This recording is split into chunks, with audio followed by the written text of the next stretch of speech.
This video series is brought to you by the ASU Writing Center within the Academic Support Network. Thank you for joining me as we discuss Part 1 of MLA Citation. This video, our first in the series, will discuss the importance of citations and MLA. Let's get started.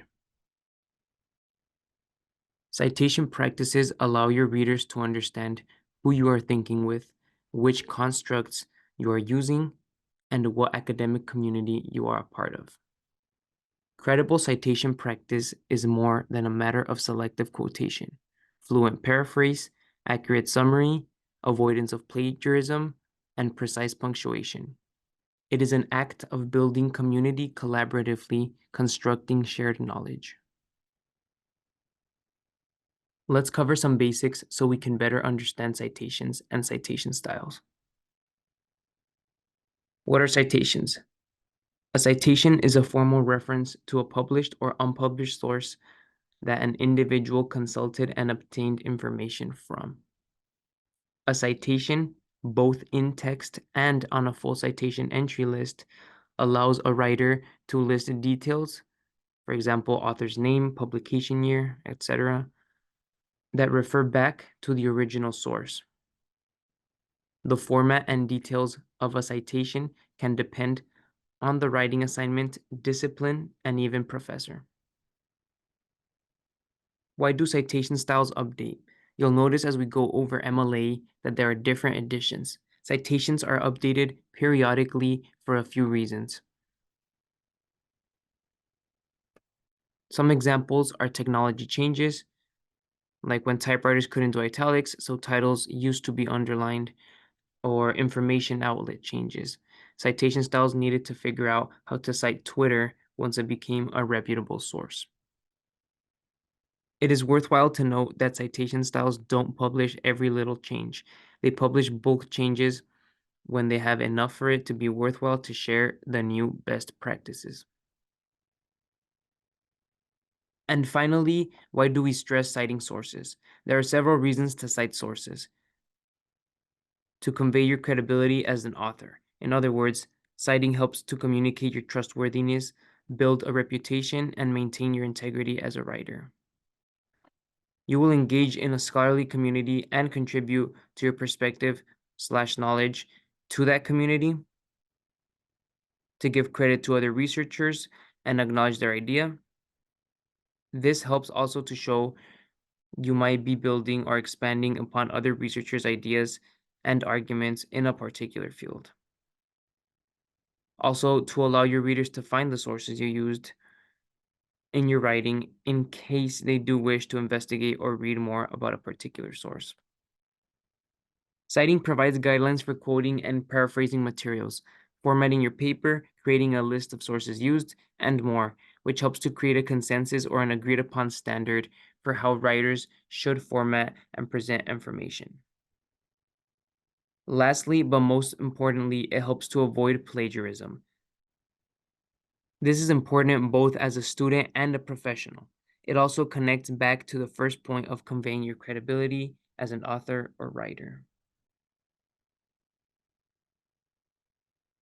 To help you think about and avoid plagiarism, make sure you give credit to a source if you present an idea, definition, statistic, recommendation, etc. that is not your original thought. For all information, you need to cite sources using a citation style approved by your instructor. The citation style is a series of formulas about how to cite sources and shows readers where your evidence is from. Be sure you have carefully cited sources and followed the citation formulas exactly. This is one way to avoid plagiarism and maintain academic integrity.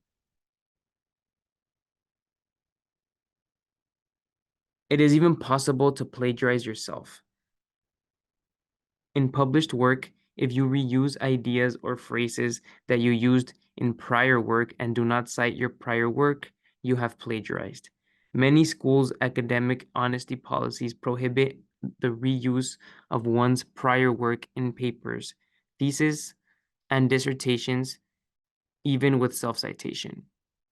Sometimes, however, Revising and building on your earlier work is useful and productive for intellectual growth. If you want to reuse portions of your previously written work in an educational context, ask your instructor.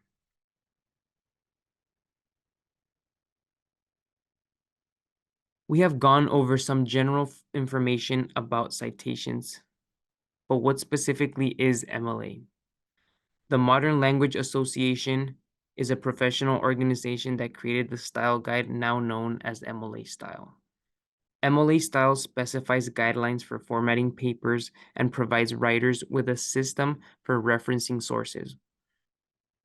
It is most commonly used for citing sources and formatting papers in fields in the liberal arts and humanities. For more information, you can visit the MLA Style website. Now that we've reviewed some of the information about citations and where MLA comes from, let's look into some of the key elements of MLA Style from the 9th edition.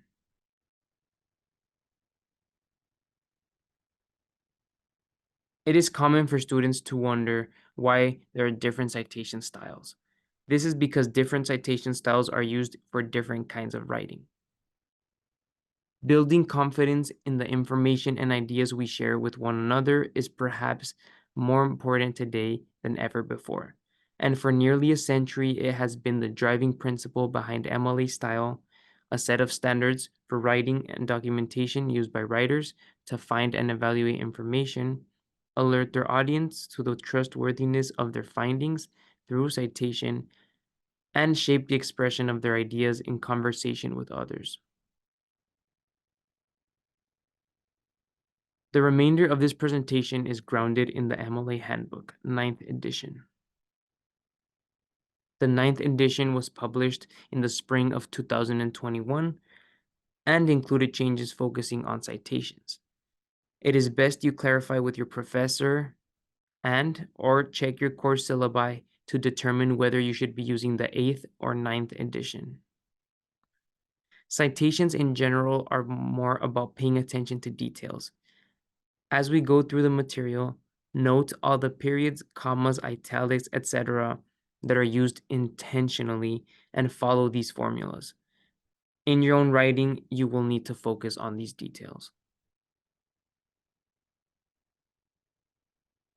It is common to have questions about MLA style and citation.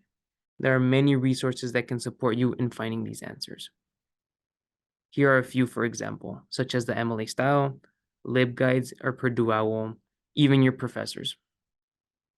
Be cautious using citation generators. They can only do so much and can often have typos or mistakes.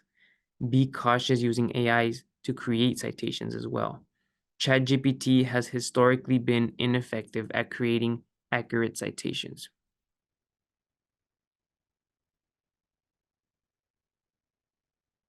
The following is a works cited page example of the resources that were used in this particular presentation.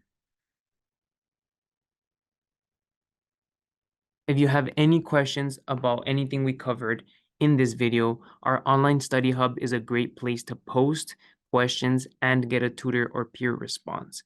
If you would like to continue learning about MLA style or find a good resource for answering questions you may have, visit the MLA website that can be found at the bottom link. Thank you for joining us to discuss part 1 of MLA style and citations, and we hope to see you in our next segment. Thank you.